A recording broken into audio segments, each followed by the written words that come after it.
Is there a more terrifying sound in the Bronx right now than the absolute deafening silence coming from the front office regarding the single most important bat remaining on the open market? Welcome back, everyone.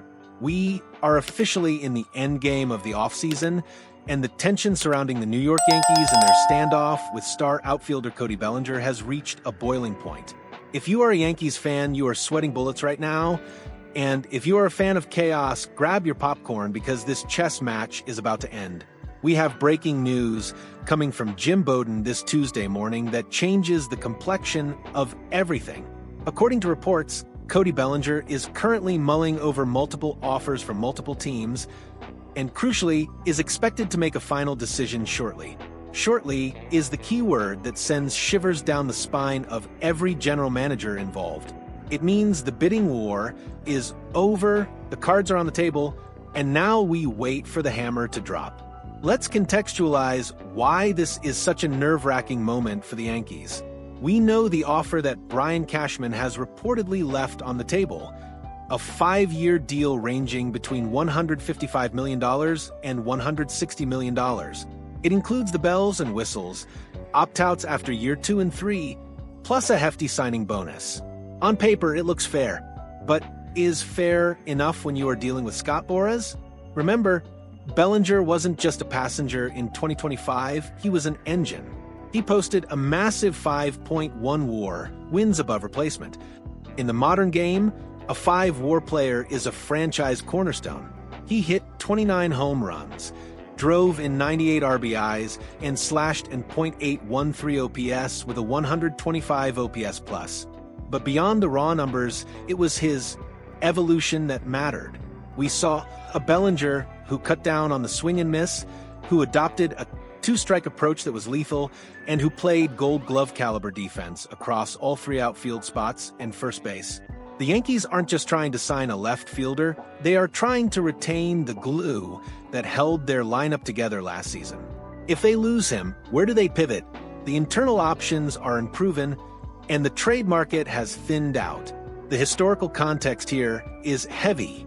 The Yankees have a history of drawing a line in the sand. Think back to Robinson Cano. And sometimes it works. Sometimes it backfires spectacularly. Right now, Cashman is betting that Bellinger wants the security of 5 years in pinstripes more than he wants to chase the absolute highest AAV elsewhere. But with Bowden reporting multiple offers, the fear is that the Yankees have miscalculated the market.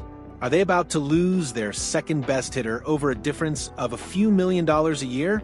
The anxiety in the Bronx is palpable because everyone knows that without Bellinger, the lineup looks significantly less intimidating protecting Aaron Judge. The clock is ticking, and for the first time all winter, it feels like the Yankees might not be the smartest guys in the room. Now, let's widen the lens and look at the sharks circling the water, because this isn't just a Yankee story anymore. This is a battle for the soul of New York baseball and a masterclass in agent manipulation. The New York Mets are looming large in the rearview mirror.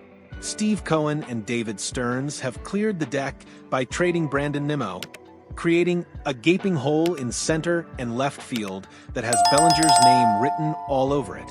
But here is where the philosophical divide happens. According to Will Salmon of The Athletic, the Mets are operating with a very specific strategy: short-term commitment, astronomical average annual value AV. Look at the Bo Bichette contract, 3 years, $126 million. That is the blueprint. The Mets are reportedly willing to beat the Yankees on the yearly salary, potentially offering that $36 to $37 million AAV that Bellinger's camp covets, but on a 3 or 4 year deal. This puts Bellinger in a fascinating predicament. Do you take the Yankees' longevity and security, or do you take the Mets' cash, bet on yourself, and hit free agency again at age 33 or 34? And then we have to address the mystery team element and the smoke and mirrors of Scott Boras. It wouldn't be a Boras negotiation without a mystery team, would it? However, we can cross one name off the list. Despite the rumors, despite the obvious fit, the Toronto Blue Jays are reportedly out. Mitch Bannon, who has his ear to the ground in Toronto, reported this morning that the Jays haven't appeared particularly interested, effectively calling Boras's bluff. This is a massive development because it isolates the market. If Toronto is out, who are these multiple teams Bowden is talking about? Is it the San Francisco Giants, desperate for a star? Is it the Chicago Cubs looking for a reunion?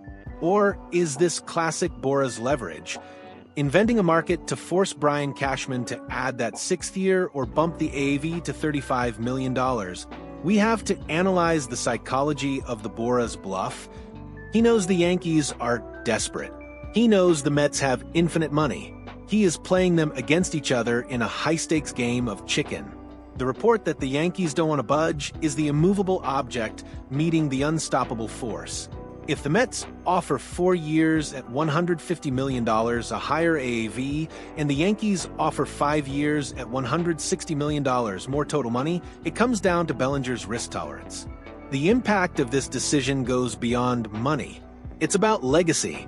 Does he want to be a Yankee legend who chases a ring in the Bronx, or a mercenary who helps launch the new era of the Mets? The exclusion of the Blue Jays tightens the noose. It really feels like a Subway Series showdown. One city, two philosophies, and one player who holds the keys to the offseason. The tension is thick enough to cut with a knife, and frankly, the silence from the Bellinger camp suggests they are squeezing every last drop of blood from these stones before signing the paper. As we approach the final hour of this saga, we need to talk about the fallout. Whatever decision Cody Bellinger makes shortly, it is going to trigger a domino effect that will define the 2026 season for one of these franchises. Let's play out the scenarios. If the Yankees lose Bellinger, the panic index in the Bronx goes from a 5 to a 10 overnight. You cannot replace 5.1 WAR and 30 homers with a platoon player or a prospect. The fan base is already on edge after a season where they felt they were one piece away. Losing that piece takes them backward. The voice of the fan is screaming right now. Half the Yankees faithful are shouting, "Just pay the man whatever he wants, it's not my money."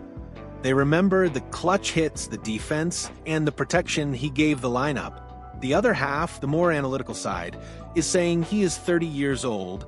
Don't saddle the team with an albatross contract just because we are desperate. It is a war within the fan base.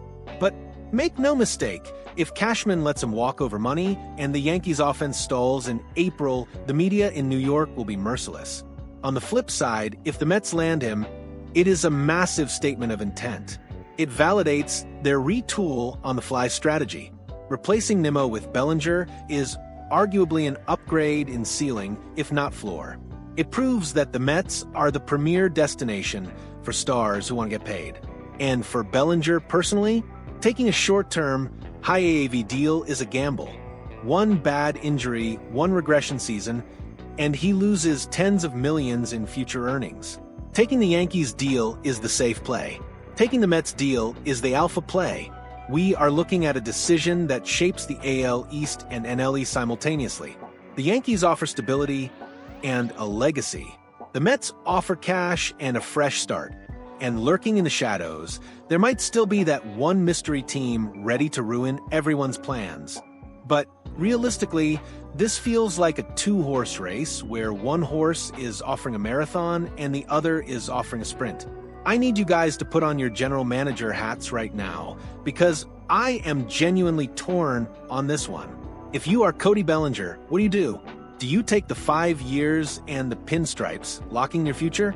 Or do you take the Mets' massive annual paycheck, bet on yourself for 3 years, and try to break the bank again later? And for my Yankees fans, what is your walkaway number? Is 7 years too much? Is $40 million a year too much? Let me know in the comments below. I want to see your best contract proposals. Don't forget to like the video and subscribe, because as soon as the pen hits the paper, we will have the breaking news video up. Stay tuned. This is far from over.